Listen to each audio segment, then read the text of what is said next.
Hey guys, welcome back to Vertical Momentum. I'm your host, Richard Kaufman, also known as the Comeback Coach. Guys, this is such an honor and a privilege for me.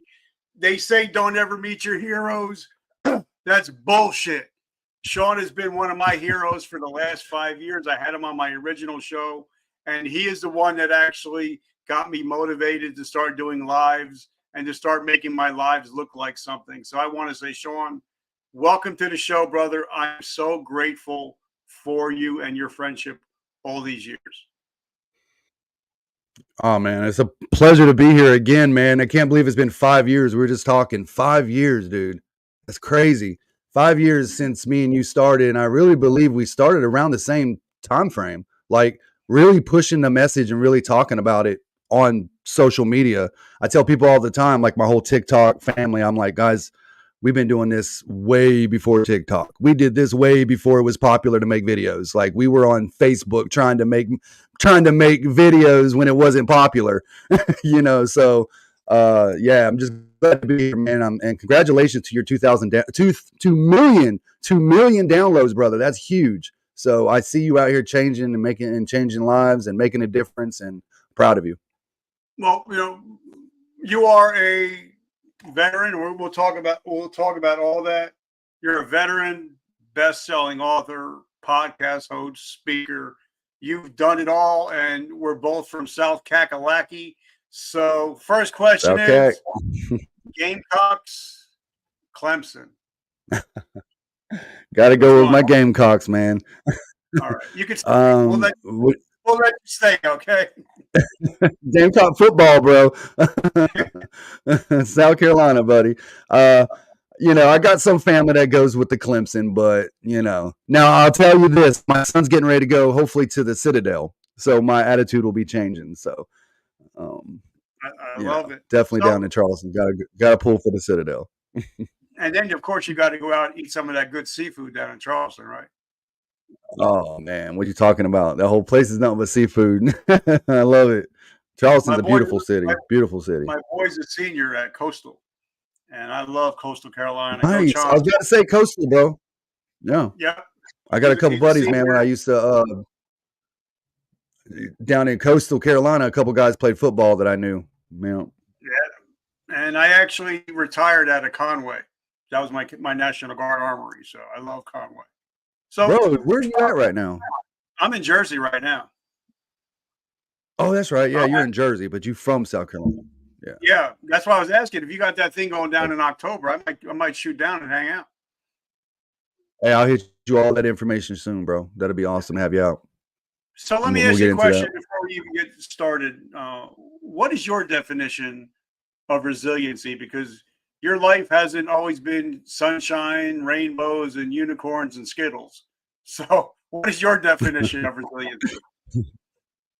Just not giving up, man. Just keep on going, keep on grinding, no matter how hard it gets, brother. I mean, there's been so many times that I wake up, and I tell people this all the time, man, I suffer with major depression. It's just one of those things where, in my book, I talk about short-term depression and long-term depression, and I have long-term depression, which is basically it comes and goes. There's nothing that I could do about it. I can wake up and have everything I want. I could be on the most popular podcast right now with the most awesome guy, but later on today I could fall into a depression. It's just one of those things. So frustrated with depression, frustrated with anxiety, frustrated with PTSD, frustrated with all these things in my life. However, I don't give up. I got a quote that says, "Your diagnosis does not define you." So I don't allow my diagnosis to define who I am as a person. So even though I'm having a bad day, I don't let those bad days define me, and I just get up and I keep grinding, no matter how hard it is. To me, resilience is no matter how hard life is, you got to keep pushing forward, bro. You got to keep going, because the only way you fail is when you actually quit, right? So, that's me. That's my definition, is just keep going and don't stop, no matter how hard it is, because the sun will shine again. I promise you. You just got to get through the storm. I love it. So, give us a quick down and dirty about, where you come from, where'd you grow up, and then a little bit about your military service.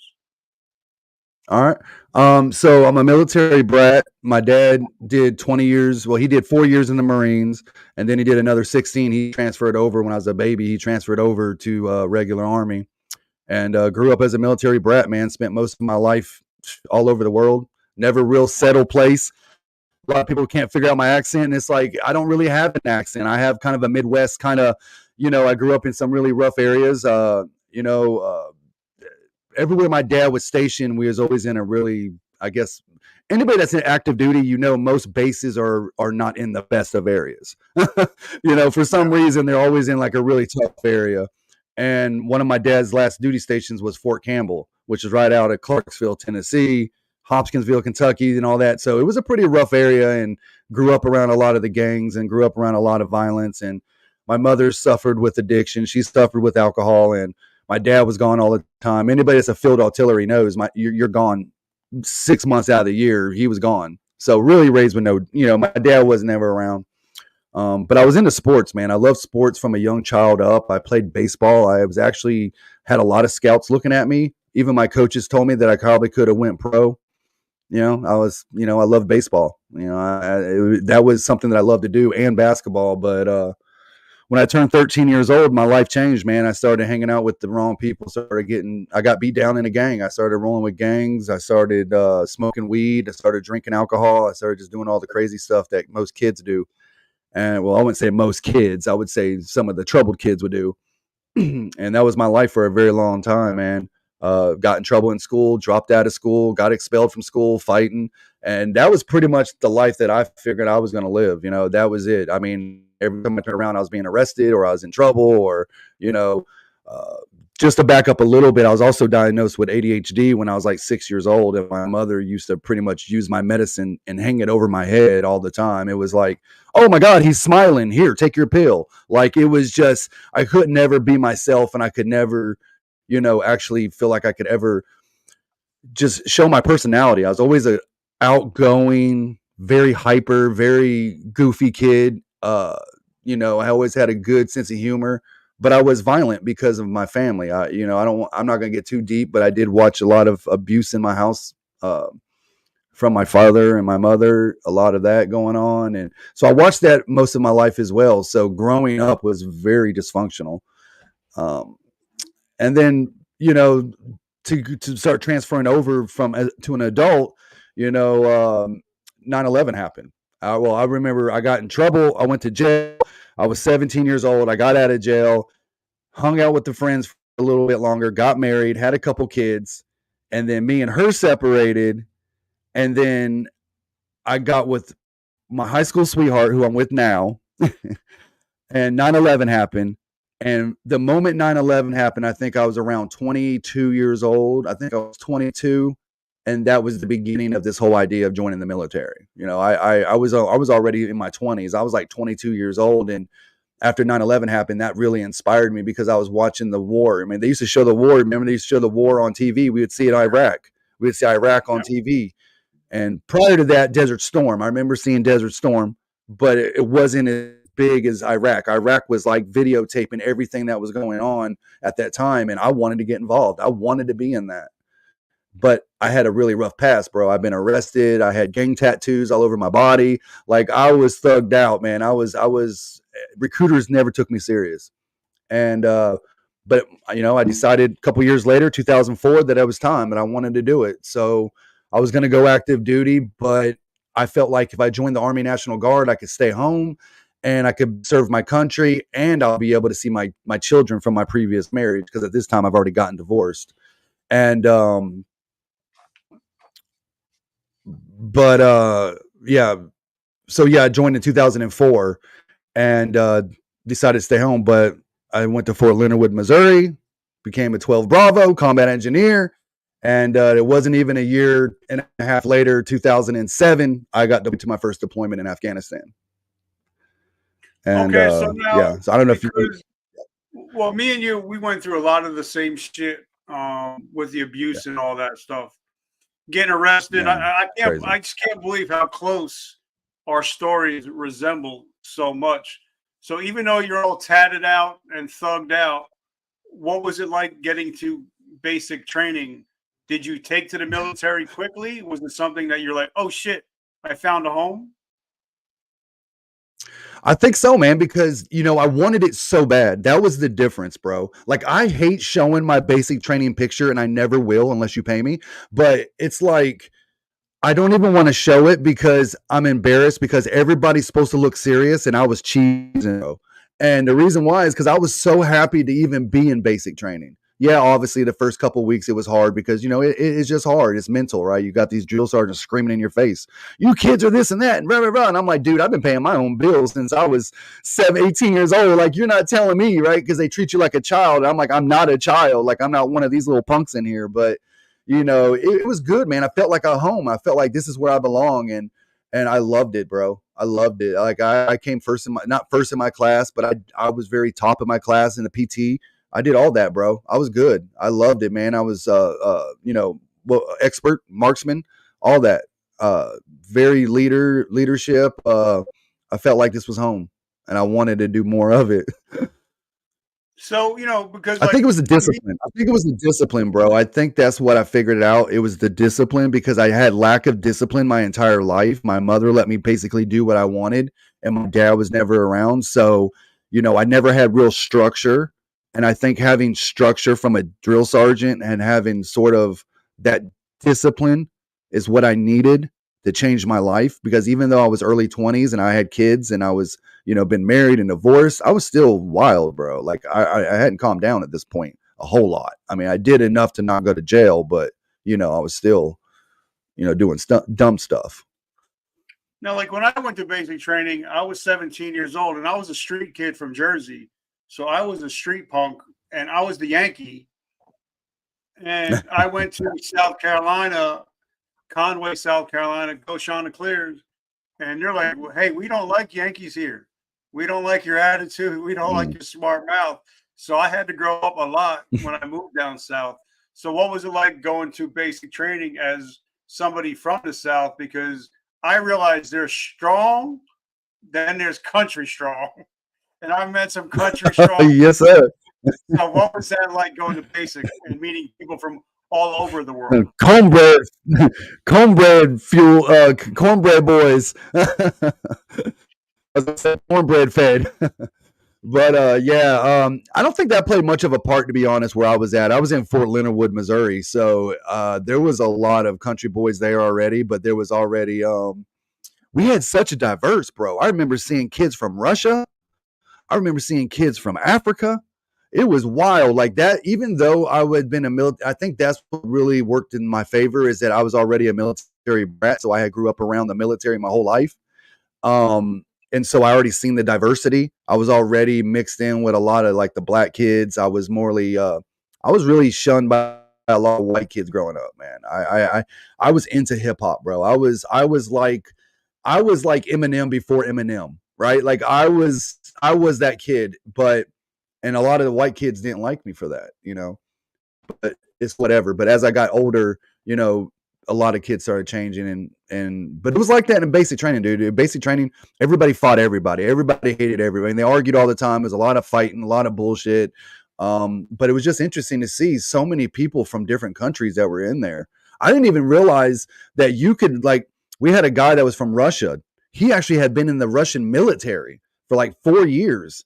And then he got out and then joined the regular military here in the US. So I was like mind blown. Like I didn't even know you could do that kind of stuff, but it was really interesting. But nobody really messed with me about that. I think they messed with me more of my age because I was the old guy at 23 years old. So, everybody says, I want to go to war. I want to go to Iraq or Afghanistan. Like I had a guy that we know that he said he wanted to go to Afghanistan so bad. But once he went out the wire, he's like, how do I get back inside the wire? I don't want to do it. I don't want to play war anymore. So what was it like? What was the pucker factor when you got over there? Was it what you expected? It was so I had two different experiences, man. So I'll just tell you this. When I got into the military in 04, I graduated in 05, got home to my unit from 05, 06. 06, we were told that we had orders and we were going to Iraq. That was my orders. I was going to Iraq. And literally 60 days before we were shipping out to Iraq, our orders changed to go to Afghanistan. I ain't gonna lie. At that time, dude, I was disappointed, but I was also sort of relieved. Because in my mindset at that time in 07, it was what's going on in Afghanistan, right? Like the wars in Iraq, we're seeing more what's going on in Iraq. It wasn't really much talk about Afghanistan. So I really wasn't worried, bro. Like I felt like it was going to be like whatever. I didn't know what to expect. But here's the crazy part, dude. I'm a 12 Bravo. I'm a combat engineer. I didn't even go to Afghanistan the first time as a 12B. I went in as a filler. So for those that don't know what that is, I was feeling like an OJT job. I was 88 Mike. So I trained on trucks. So I was a truck driver for that tour. And that was crazy because I also got to drive, but I also got to do a lot of gunning. So I was on the gunner hatch. So it was fun, man. It was fun. It was a good deployment. We personally in my unit didn't lose anybody. We did lose a lot of guys from the Polish and different units. There was a lot of mortars, a lot of stuff that I dealt with, but it was an okay tour. Like there was some stuff. There was the average IED occasionally, but it was an okay tour. And so my mindset based on it was, I always tell people my bad experience comes from my second story. But this one, I was like, it wasn't so terrible. It wasn't so terrible, especially being 88 Mike, when you really realize that non-combat MOS versus combat MOS get treated way different. And I got to see that firsthand, when we're actually getting days off, 2 or 3 days off and versus out in the middle of nowhere for weeks and weeks at a time. So, okay. Yeah, 07, 08 was okay. You go to Iraq, but let me tell you this. Let me tell you this, Richard. It wasn't all cakes and rainbows, though. There was my very first 3 days in country is when I experienced our first VBIB. And you know what that is? That's a vehicle-borne IED. That's where we had a bunch of suicide bombers. So they had a lot of those going on. Again, like I said, we never lost anybody, so I never had to experience that issue on my first deployment. But there was a lot. That I would say that would be the worst butthole factor was the suicide IED that went off on our convoy. That was bad. And that's when I first saw a lot of bad stuff. But other than that, if we look at Iraq, it's pretty much a lot of it was flat land, a lot of it was desert. And I had a lot of friends that were on tanks, and they're like, wait, we're going to Afghanistan. And they're like, there ain't no tanks in Afghanistan, pal. It's like everything is going to be Humvees or you're hoofing it. So it was a totally different war than when you look at it that way from the terrain. So talk about that a little bit. What was the terrain really like? That's the scariest part of the damn tour, bro, is the terrain. Imagine being in a huge vehicle with a road so narrow that your tires are on the edge and you're just going around these mountains, and it's just one wrong turn, you're rolling down the hill, bro. There was always vehicles at the bottom of the mountain where they used to just fall off, or they would place IEDs inside of the mountain, so when they blow you off of the mountain. Or driving at night and you can't see nothing because of the dust, and you're just driving on a mountain and you don't know where a cliff is. Like, dude, that was the scariest part about Afghanistan to me. Obviously, besides the regular combat stuff, but just the terrain, bro. The terrain was terrible. I came back, dude. My hands were so bad because I had to grip onto the, when you're in a gunner's hatch and you're bouncing like this for hours and hours and hours because you're hitting bumps. It was just a lot of pain came from that, bro. Bad back, bad hands, just so much. Nobody understands how bad the terrain is. I'm glad you brought that up, bro. People don't talk about that, but the terrain is terrible, brother. Terrible. And if you're in a gunner patch, yeah, your back is going to be jacked up. Your knees are going to be jacked up the whole time. It was crazy. And then if you're driving, bro, in a 5-ton, you're like this. It's crazy, bro. I mean, if you want to talk about the older Humvees, the M1, or I think it was a M11 or MA1, but the Humvees, they were pretty built for that. So, it wasn't too bad. But if you were in anything else than that, like my second tour in a Husky or stuff like that, man, nah, bro. You were gonna feel it. So it was a bad terrain, dude. Very, very bad terrain. And I'm sure out of here. And bro, imagine being in a firefight, bro, and you don't even know where it's coming from because you got to follow muzzle flash, and you're looking at muzzle flash, but you're looking like where? Because you don't even know, bro. Like you could be you could be at the bottom of the mountain, and all you hear is, and then you hear the after effect of the AK-47. You don't hear the do do do do do do. You hear the like where it's already passed. So it's just trying to figure out where these guys are shooting at you from. Other stuff. It's a really rough war, man. Really, really rough terrain, and I think that's what gave them the advantage. But we kicked their ass. Well, like I tell a lot of people, like night vision looks so good until you have to drive in it, and you get whited out because of a muzzle flash. It's not that cool. Yes, sir. Oh my God, dude. Yeah. I'll tell you a story. We had a guy that got hit by a sniper right in his nods, bro. No lie. No lie. We were on our way home from a mission, and I guess we had, occasionally we'd get those little pop-offs, they call it, the pop-offs, where people just randomly shoot at you or shoot a sniper's just messing with you because he's out in the hills somewhere. I don't know, bro. He must have had our gunner on target, bro, but he popped off of that dude and it hit him right in his nods, bro. Our soldier lived, but it shot his nods off. Let's just say this dude had a lot of mental problems after that. So talk to us about the second problem that you had, the one that really affected your life. Mm. So after all of that, man, going through, deployment, there was a little bit of struggle towards the end. I had to come home a little bit early. My wife was pregnant with me and her first child. I had already had 2 other kids from the previous marriage, but now I'm married again and I got a new one, and she was having some problems with the pregnancy and stuff. The baby was coming out, I can't really describe everything, but got home, tried to live normal life, bro. Struggled. I at that time I struggled a little bit. I mean, I could tell that I was drinking a lot more.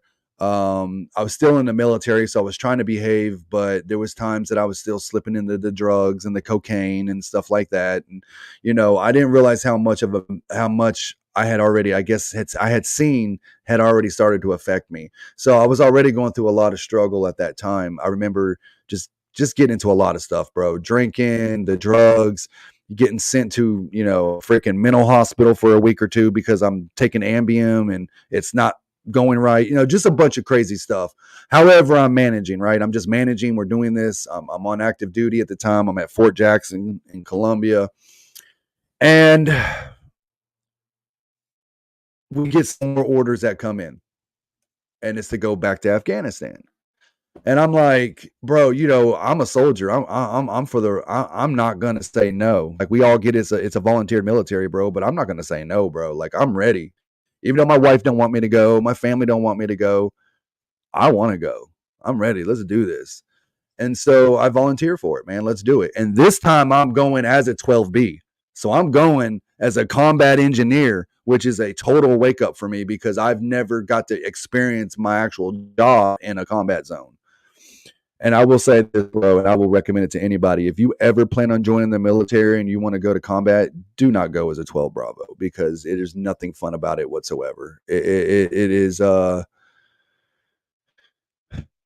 we'll just put it this way, man. I got to Afghanistan, our second tour. This is in 2010. I get back and I am what you call a Husky driver. So I'm driving the Huskies. I'm in charge of basically doing route clearance. So we're route clearance, RCP3. And my job is to drive about 2 miles per hour the entire time with these big old GPR panels on the front. They're like big metal detectors. And my job the entire tour is to basically find IEDs. to find IEDs on the road to clear the way for infantry to come through. For y'all infantry boys to come through, we got to clear the way. And that's what our job consists of. So you can imagine almost every time we left the wire, we were running into IEDs. We were running into firefights. We were running into this shit, man. And the fact that I had to stay in these vehicles for hours and hours and hours and hours at a time, bro. Like we would be on mission sometimes, dude, for like 12 hours, driving literally, bro, 1 to 2 miles per hour the entire time. The entire time. So you have to be on point the entire deployment. This is when I really experienced. So that's when I experienced my first time. I ran over an IED. And then the second time, a buddy of mine ran over the IED, and I was right beside him. We were like right beside each other. So I didn't get the blunt force, but I got the compression force. So those were my experiences. And plus, I actually struggled with something for a long time. I don't talk about this a whole lot, but people do know it. I missed one of our IEDs and it hit one of our guys in the back. And it was probably it was the worst thing I ever seen in my life. It was like an 800-pound IED that blew the vehicle apart. Everybody in the vehicle got injured. They had medvac come in, had to pull the guys out. Luckily, nobody died that day, but it was just really hard to see your brothers getting, flown out on a chopper. And that affected me for a long time, bro, because you kind of blame yourself. And I knew that I can't catch them all, but as a Husky driver and anybody that's ever been in route clearance knows that we're going to blame ourselves, man. We're going to blame ourselves is what it is. And so it was a hard tour, brother. It was a hard tour.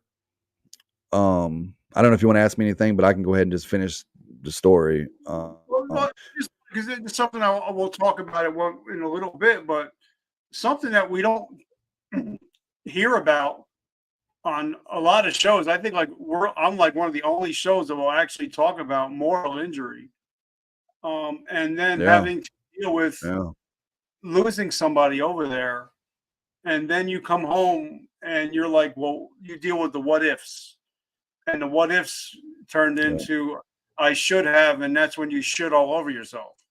So I'm sure we'll talk about that in a little bit. And then you get that survivor's guilt, bro. Yeah, survivor's guilt. No, I definitely want to talk about that. Because that's something you don't really hear a lot about is because veterans and first responders see and do shit that no human being should ever see or do. And then when we come home, nobody ever talks, we don't ever talk about the survivor's guilt or the moral injuries that we went through until we're alone with the bottle in our hand and the pistol in our mouth. So I want to talk about that later, but I just want to make that point known that I recognize that, and that's something that a lot of us deal with. So go on with your story. I just wanted to mention. And I also want to add survivor's guilt, bro. Survivor's guilt. Okay, maybe not survivor's guilt. What's it called when maybe it's not survivor's guilt? Like maybe your brother didn't die, but what if your brother got injured really, really bad enough to where he had to be, where he almost lost his legs? Like, what do you call that? What do you call that? That's not survivor's guilt, but what do you call it when somebody's? I don't know, but I think sometimes it's just guilt that we carry around. And Guilt. It's the what if. Like the one guy, a friend of mine, I was supposed to go over and I didn't go over because of a medical reason, and he took my spot, and he got hit by a sniper in my spot. He lived, but I dealt with that for 30 years until I finally had him on the show, and I said, "Bro, I'm so sorry." And he's like, "What the fuck are you talking about?" I was like, "Well, it was supposed to be me." That's what they all say. But he was like, "Bro, don't worry about it." But I struggled with that for 30 years until we've talked and had to come to Jesus moment where I said, "Bro, I'm sorry. This has been eating at me for 30 years, and you probably have been mad at me." He's like, "Bro, I haven't even thought about you. Never mind me mad at you." So I that sounds like they would say that. Damn, bro, that's crazy, dude. That's odd, bro. He knew that he would survive, but you probably wouldn't. If you would have been there, bro, you may not have survived. So there's a lot of, and I know you're past it now, but that's a lot of, I get it, bro. Just like my buddy, man, that so when they got hit that day, I struggled for years, bro. And I get on the phone with these guys and I talk to them and I'm like, I'm so sorry that I went right instead of left. If I would have went left, I would have missed the IED. But I went right and we hit and I missed the IED, which caused my guy behind me to hit it. So, but he explained to me, bro, he's like, what are you talking about? Same way, same reaction. What are you talking about, bro? Like, it's not your fault. You can't find them all. If your panels don't go off, if they don't tell you that there's a bomb underneath you, it's not your fault. I said, I know that, but I still feel guilty, man. It's my fault. I'm the reason you're out of the military. I'm the reason this guy's, broke his back. I'm the reason this guy had surgery and almost lost both his feet. So I blamed myself for a very long time because of that. But I'm finally at peace now. I'm finally, after talking to them, I'm like, what could I do, bro? If I would have ran it over, who's to say that I wouldn't have died? Who's to say that the scenario wouldn't have changed, right? If I would have went that way and they missed it, then maybe it hit the guys behind them and they wouldn't be walking away today. So I truly believe as older I get, I just believe that everything happens for a reason. Everything is for a reason. God is watching, and certain scenarios are going to happen, and it's happening to avoid other things from happening. Like, everything happens for a certain reason. And I love it. And like you said, I have like 2 million downloads, 2-time best-selling book. Yeah. But that doesn't matter to me. All the people, the thousands of people that I've helped, it's the 2 people that I cared about that took their own lives. They're the ones that haunt me the most. And they're the ones that make me sure I get up and do every interview to make sure there's not a number 3. And I'm sure you're the same. You have that purpose behind it. Yeah, man. Yeah. It's I tell people all the time, you know what really keeps me going, bro? I'm gonna be 100% real.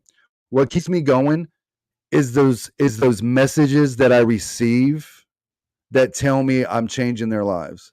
It's the messages that say, and I could pull up 1,000 messages where somebody says, bro, your video today saved my life. Your live saved my life. Your book saved my life. And I know you know this, bro, because we're in the same game, the game of saving lives. And it's surreal to me, bro, when I literally get these messages and this one dude, I'm not going to say his name. We'll call him Mike. I'll tell you his story. He said that he was sitting on his bed one night. He had his pew in his hand and he was ready to end it. He said he was just kind of scrolling on his phone. He was really in his mindset. He was just trying to get that courage to do it.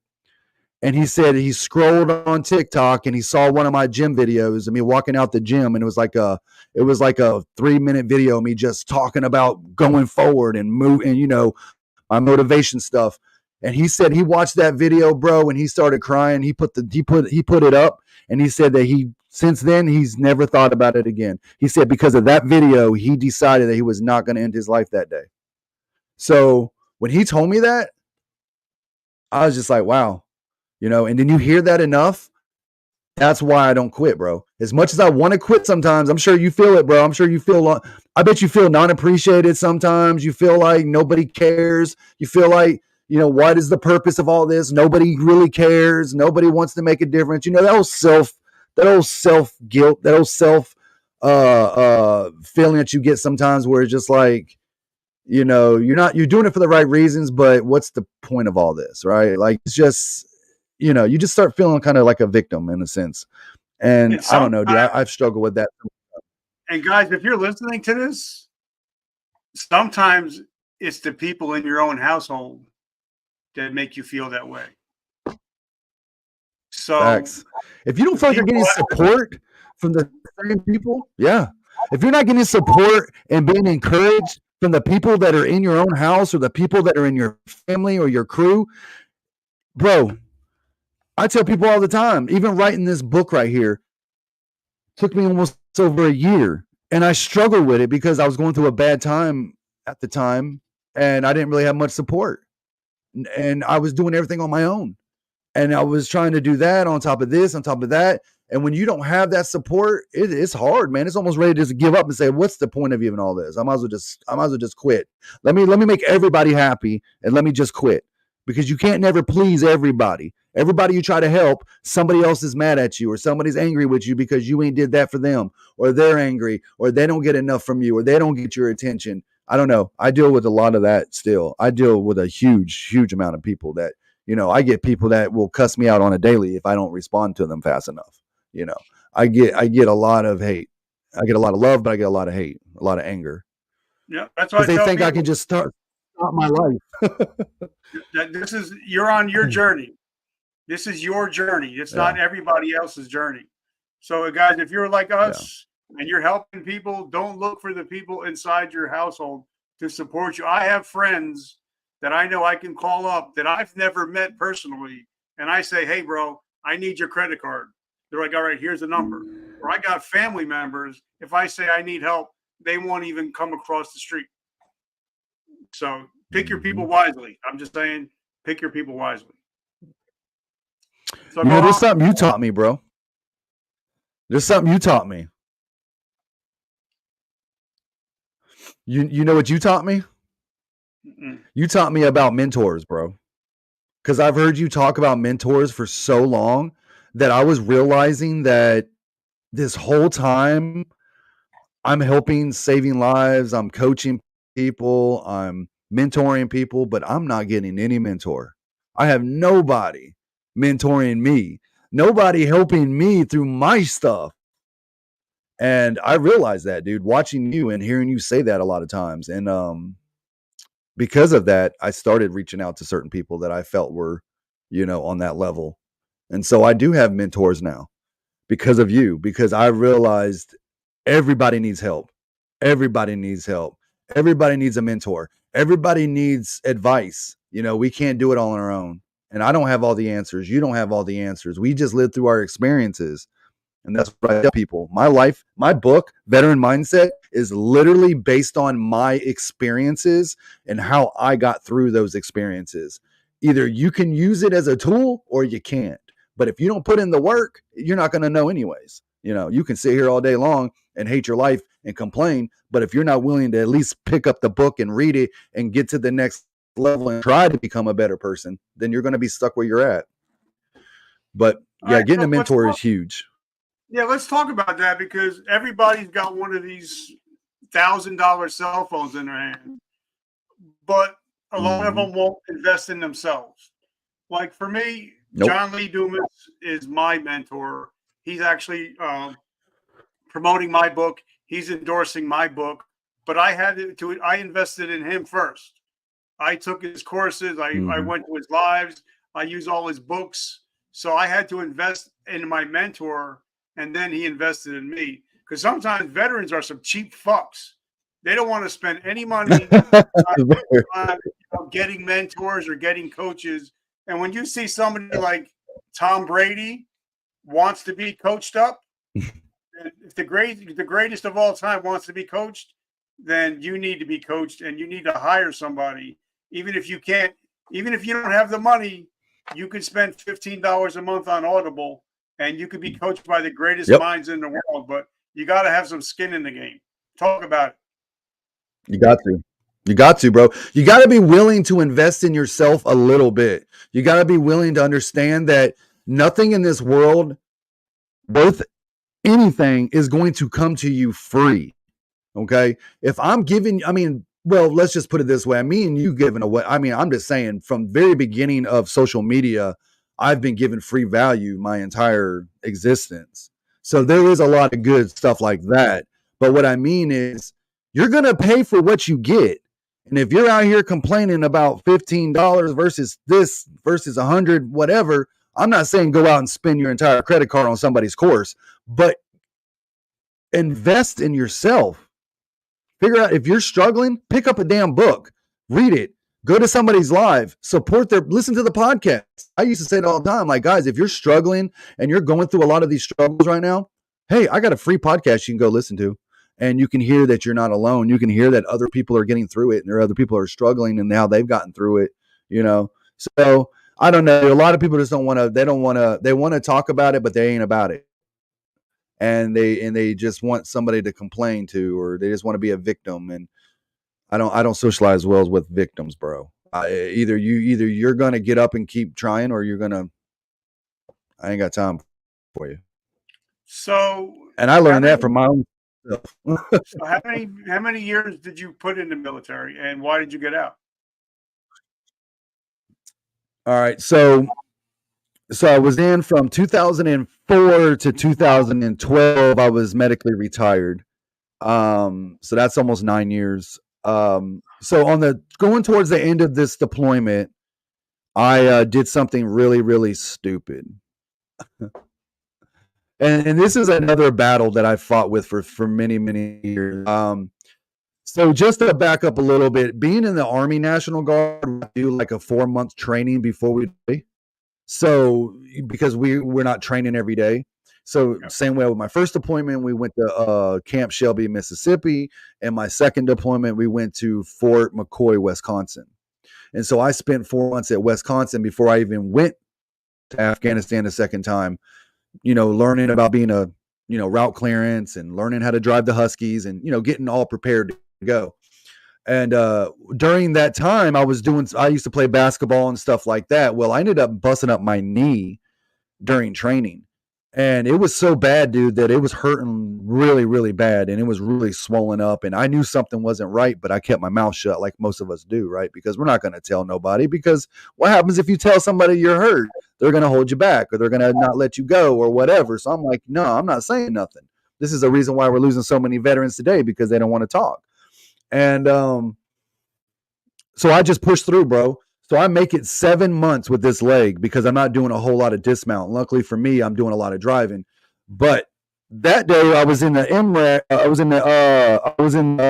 Oh my gosh, can't remember what it's called. I don't remember what it is, but it's one of our vehicles that are during our convoy that has the rollers on it. It's I can't remember what the vehicle was, but I remember we were getting on top of it. Somebody asked me to grab the bags, right? We put our bags on top of the vehicle. You remember back in the days when we put the bags on the vehicles, instead of having them on the inside because you just save room. Well, I went on top to grab a bag, and they were like, yell my name, something. I remember exactly what it was, and I jumped off with all of my gear and landed, and I landed in a ditch. I fell for the mountain, like I rolled down and fell, and I tore my ACL and my meniscus. I tore it completely in half. They had to lift me up, carry me up to the vehicle. So put me on called the base, right? So then they took to find, and I got full. We were watching. So they sent me to Qatar, and that's when I found I had a complete tear of my ACL and meniscus, and I was going to have surgery. And so with having a few left on our deployment, the commander basically asked, he's like, what do you want to do? And I'm like, dude, I want to stay. Like, I don't leave my guys over this. This is stupid. Like, I'd rather do maybe tower duty. Well, same week, bro, I was on the way to the town hall, and I don't know if you remember, but these had big old rocks on these bases, like big old rocks on these bobs. Well, I was walking to the town hall, and I stepped wrong because I know hill, so like Wally wrong, and I fall down, and the commander sees me and looks up to me and says, "Hey, Laurie," and I said, "Yes, sir." He's like, "Come in after y'all." I was like, "Oh my god." So go back and see the commander, and he's like, "Look, we only got a few months left. Go ship you home. You're gonna get your surgery, and then because they already talked about going to Kosovo after this work." So I'm like, "Let's go." So they ship me back, bro. I leave Afghanistan, go to Fort McCoy, and that's a whole different. That's pretty much leads into who you see today. But that's the reason I left Afghanistan at the beginning of what I would say is the end of my military career. Going there, being diagnosed with PTSD, being diagnosed with depression and anxiety, started using medicines, and at the time I was taking over 16 different meds, bro. They had me on so many medications that I was a zombie. I had no idea who I was at the time. All the way from lithium to Effexor to Ambien, pills, everything, bro. For my anxiety, I was taking this for my pain. I was taking Seroquel, thousands of milligrams of medication, bro. They had me very like out of it, and that on for almost 2 years, bro. And finally decided to med board me out. And, they retired me, so they literally retired me. Retired. I got my certificate. I retired in 2012, October the 4th. So that was my last day of this. All right, because like, you know, if somebody would have told you when you got recruited or you were with a recruiter that, all right, Shawn, you have a shelf life. We all have a shelf life. What are you going to do to prepare for you to get out? You would have probably had a different mindset if somebody would told you, all right, you know, you have a shelf life. Yeah. Everybody has a shelf life. And a lot of us, like me and you, when you get medically retired, there comes that day when you have to hang up the uniform for the last time. And then I was like, well, if I'm not Sergeant Kaufman, who am I? Because that's all I've been for the last 23 years.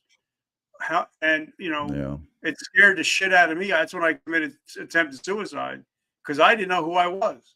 And now I have to reinvent and reimagine my life. And not only do I have no career, like Sergeant Nick says, one of my friends, when you get out of the military, most of us don't have a career. We don't have money. We don't have camaraderie, and we don't have a mission. And some of us get out. Nope. Now we got an addiction problem. So it's the perfect storm. Yep. So what was your transitioning when you got out? Man, it was so much, bro. So much. Everything that you said is on point, dude. On point. That's exactly how I felt. You know, I felt like I lost my purpose, man. When they decided that the military, like I feel like the Army gave up on me, dude. Like I gave you the best of my years. I gave you the best of me. And just because I'm hurt right now, what, I'm no good no more? I'm like non-deployable, they called it. Non-deployable. Okay. Yeah. Right. So there's a lot of anger, a lot of frustration because I wanted to do like you did, bro. I wanted 23 years. I wanted 25 years. Like I wanted to be a lifer. That was my goal. That was all I knew, bro. I had nothing else. Nothing else. But whatever, I took it, right? I took it. They talked me into it. I agreed to it. You know, I fought it for a long time, and then I was like, you know what? I'm just not going to fight this anymore. This is obviously God's plan, so whatever. So I go home, bro. I go home to nothing. I go home to my family, but I go home. First of all, I'm going home with a bunch of pills. I'm going home already addicted to painkillers. I'm already addicted to the benzos. I'm already addicted to alcohol. I'm already loss of purpose.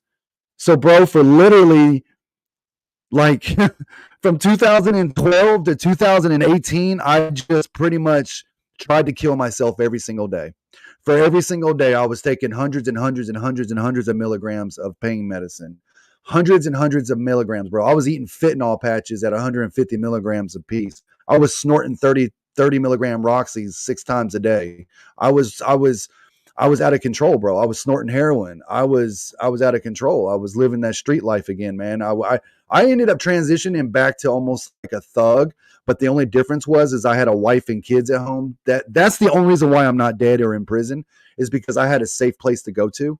But if I would have been on the streets, I would have been done because my whole check was being sent on drugs. I was selling drugs to make more money just to get the family. You know, when your family's hungry and your wife is wanting to go to the grocery store and she has no money because you're spending it all on drugs, there's a problem.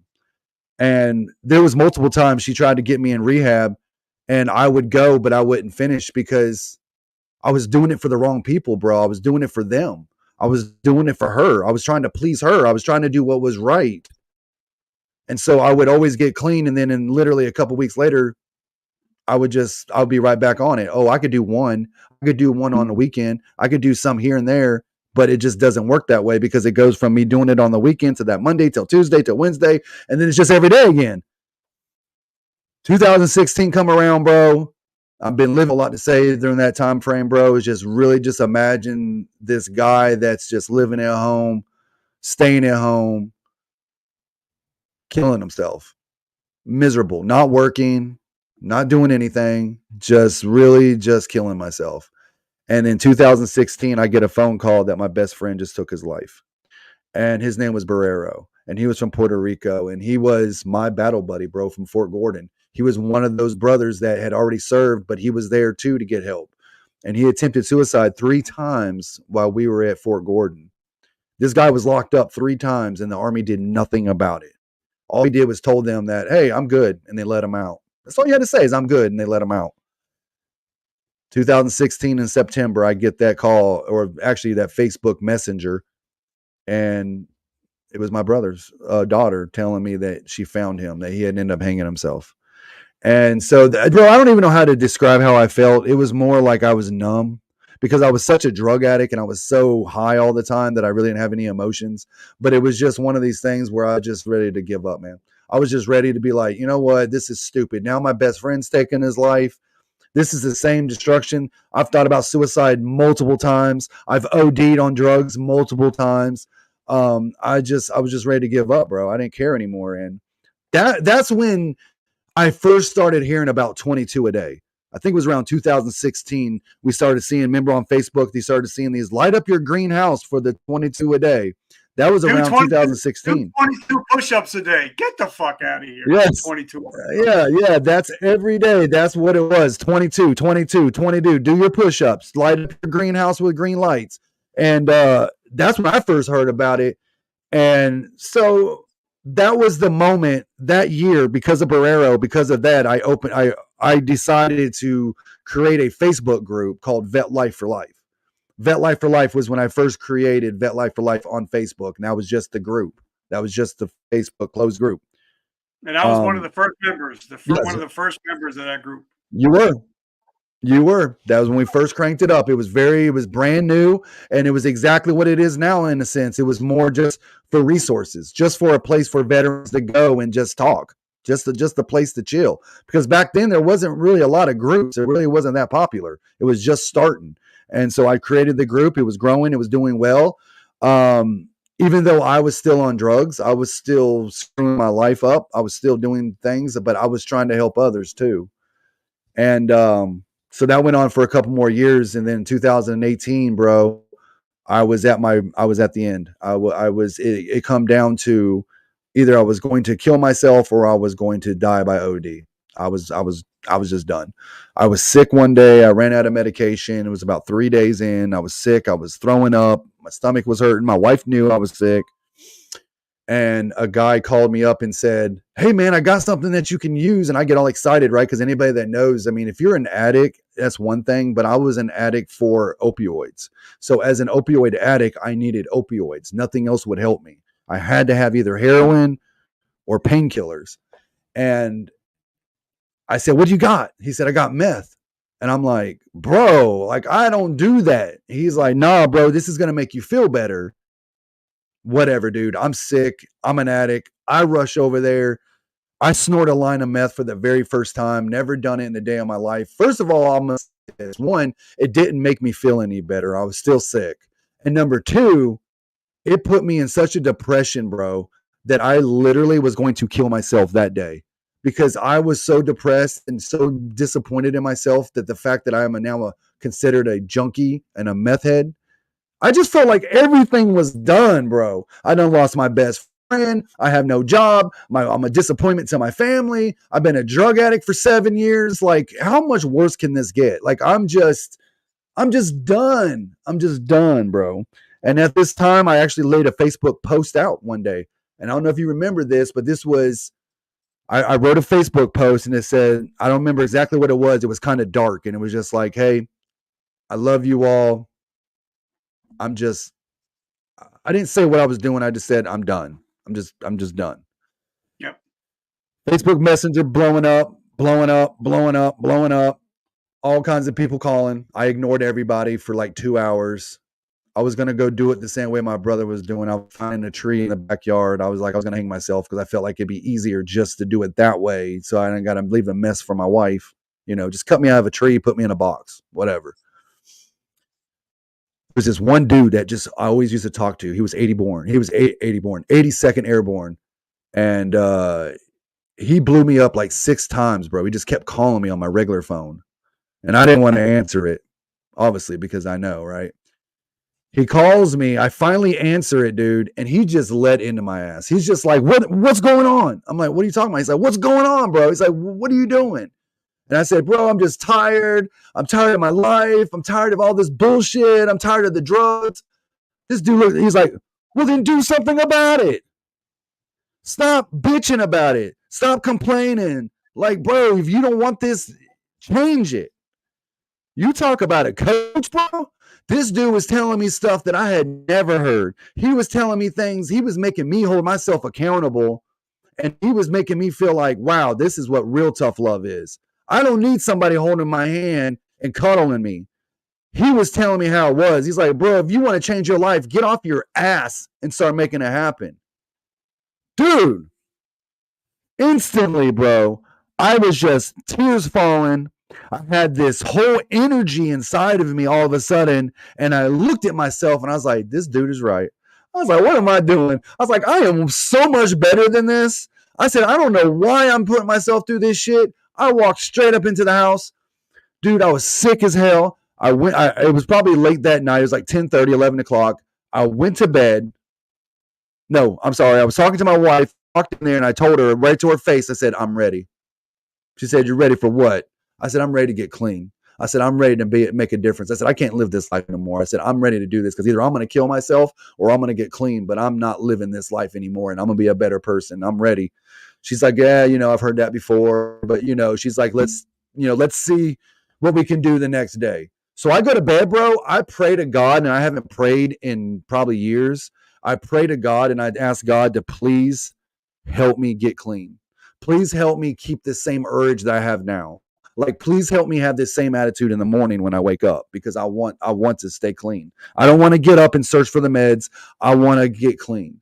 Bro, I wake up next morning and all I can think about was getting sober, was getting clean. That's the only thing that was on my mind. My wife called around, bro. We found a detox center. Instantly drove me up there and dropped my ass off, dude. I stayed in detox for 10 days. I got out of detox for 10 days, signed up for the next session, which was outpatient treatment center. I did 4 hours. I did 3 hours a day for 4 days a week for 7.5 months, bro. Every single day outpatient treatment center. And bam, bro, 5 years now. 5 years clean sober because of that day. Because of that day, I made the decision that I wanted to be better. And so that's how I got clean, dude. That's the story. That's from the moment I quit the drugs to got clean today. And but I feel that because I was looking at 5 years for grand larceny in big boy jail. And the guy that saved me said, I got to go to 90 meetings in 90 days, AA. I hit like 300 in a row, and I haven't had a drink since 1989. But I still make sure that I got to be on point every day. I got to make sure that I'm not going to backslide. Got to. Go back. Like when I go out for dinner with my wife, if I'm not drinking out of a diet soda, if they give me something in the glass, my wife still has to taste it. Just because I don't want to go back. Yep. Because I know, like you got that. You have one hit of meth. That's it. It's a wrap. It's over. That's it. Like for me, if I drink, I die. Next, there's no coming back. I ain't coming back.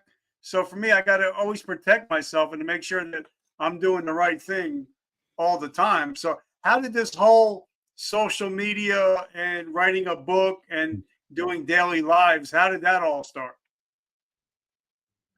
So I'm sure, as you know, the moment you change your life, dude, and you get sober, you get clean, you really start getting woke up. You start looking at life around you in a whole different perspective. Like, you're starting to look at your life and you're going, holy crap, like I'm awake for the first time. And so at this whole 7-month period, dude, all this was going on. I was watching social media. I think even me and you might have interacted a couple times at that time. And, things was going on and we were all just getting started on this social media Facebook thing. And we're trying to figure it out. And I'm running this group and, things are looking up. And then all of a sudden I said, oh, wow, there's this live button. Let me go live. So I went live and I kept it short, but I just got into my camera and I was like, hey, everybody, my name is Shawn Laurie. And I just want to tell you all that I am clean and sober now for 7 months. I am 7 months clean and sober. And if I can do it, you can do it. And I just want you guys to hear this message and thank you and blah, blah, blah, blah. Bro, blew up. Everybody was reaching out to me, telling me they were proud of me, telling me how good I was and how they related. And that was the moment I was like, holy shit, this social media can be something. Like this is great. And I started sending people to the group and it just started going. And then before you knew it, bro, I was getting offers if I wanted to go and speak somewhere. I had an offer to go to Washington, D.C. to go talk on stage. My very first event I ever went to was in Washington, D.C. It was a political event, but I was there for veterans. And I spoke about veterans. I spoke about the 22 a day. I spoke about everything. And I just went in there and did it. And my whole perspective changed. I was like, this is crazy. Like, I never in a million years thought I would be doing this kind of stuff. Getting hit up for podcast interview. Not long before that, you were reaching out to me, jumping on your podcast. This is very, very soon after I just gotten clean. Me and you were talking. Because you can go back and look. I mean, I look really different. I look, I was just getting into things after a long stretch of being sick. And my energy then was crazy because I was so excited and it was wild, bro. And it just went on from that. And then I started realizing, you know what? I want to do something more. I want to not only save lives, but okay, so we're losing over 22 veterans a day. We're all talking about it. We're all raising awareness, but we need to find a solution. So I decided to write a book called Veteran Mindset 2.0. And the reason I wrote this book is because I wanted to share in a different way. I didn't want to do it like, oh, this is my life story. I made it to where, how did I take everything that I went through and put it into a lesson and basically put it out there? And it's called Veteran Mindset. So the 5 ways how to upgrade your mindset. Because honestly, bro, I believe everything that me and you do, everything that we all do is all based on our mindset, is where we believe we're at right now. Your mindset controls every aspect of our life. If you believe your life is dull and no good and shitty and whatever, then that's your life. Whatever you believe is what your life is going to be. Whatever you put out there to God, to the universe, is what you're going to get back. So I created this book, bro, and it took off the first week, bro. I think like over 1,000 copies were sold. It was insane. And I hit bestseller for first new book. And 3 years later, it's still selling, But I did that, did multiple speeches, started going to Ohio, did a speech, went to North Carolina, did a speech, went to Florida, did a speech. And it just kept growing. Then I said, you know what, dude, I'm going to turn this group into a nonprofit. I said, we're going to turn this into a foundation. We're going to turn this into something great. And even before that, I was doing t-shirts. I mean, I was doing hashtag Veteran Lives Matter. I was doing, just this entrepreneur mindset, and it was just blowing up. Everything was taking off, dude. And just like anything good, it all comes to an end sometimes. And around 2022, I lost my Facebook. And I don't know if you realize this, but the Facebook that you see now is not the same Facebook that I used to have. I literally lost my Facebook. Everything that I have created, I had to refriend everybody. I mean, everything. I made a video that basically said, if this is during all that stuff that was going on, and I made a video and it was like, hey, if you stand for the flag, and if you disrespect the flag, and you know that, you know, we have soldiers and people that died for this flag, and you're just, you know, I was just going on a rant. It was in between the guidelines. Like, I wasn't cussing or anything. I was just saying, stand for the American flag, because we got people that have died for that flag. So have some damn respect. And I lost my Facebook. Instantly lost my Facebook. And they cut me off, bro. And so I was done. And so I joined TikTok. And that was like 20. For a while, I'm like, what did I do to Shawn? How did I piss him off? Yeah. I was gone, bro. I was gone. And then I found you again on TikTok. And then we reconnected. Yep. We reconnected. But yeah, I lost everything, dude. And it was so crazy. That's my wife, by the way. If you want to give her a follow, Tanya's up there. She just said hi to you. Hello. So yeah, man, that's the crazy journey, bro. And started TikTok, started making videos, doing the same. It's so mind blowing. And I don't mean to try to act like I'm all like, here's the deal, bro. Like, I honestly believe I am the creator of Reels, because I was making Reels on Facebook before it was popular, dude. I was dropping Reels in 2017 on Facebook, and nobody was doing it. And then all of a sudden you got this entire platform that's all about videos. I'm like, I should be so much further. But you know why I'm not? Because I didn't take the shortcuts, bro. I didn't take the payday out. I didn't say, hey, pay me and I'll do this, or pay me and I'll do that. I've kept everything 100%. All these entrepreneurs that came up with us, there's a handful of them that came up with us that are now making money because they turned their whole social media into nothing but money. That's all they did. And I didn't do it. I didn't sell out, bro. There's a lot of people that were doing podcasts or doing live. They're no longer in the game because they didn't realize. Oh, they're no longer. This takes work.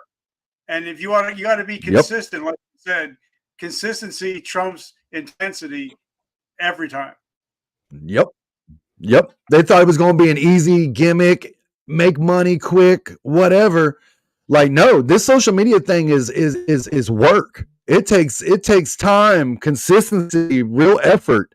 You think you could just throw this together like this? Absolutely not.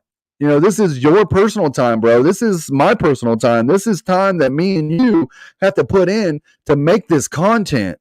And I worked my ass off making content. That's why I'm at 400,000 followers and almost 80,000 followers on Facebook now, because I've worked my ass off, and I don't just sit here and make content. Every person that comments, I comment back. I respond to those people. I try to engage with people that engage with me and really build a relationship. How do you sell all your apparel? What's the trick? There's no trick. Don't be a dick. Like, it's not just about selling stuff to people. That's my new right? That's my new bumper sticker. There's no trick. Don't be a dick. That gotta be. Listen, that better be the headline. Shawn Laurie, what's the trick? Don't be a dick. Oh man. But it's the truth, right? It's the truth. Just engage with people and act like you care. At least act like you care, you know. So what do you got? What do you? Not much more, man. Like, what do you and your bride Tanya got going on? I know you got something going on in October, but what else? What else is going on in the Laurie household?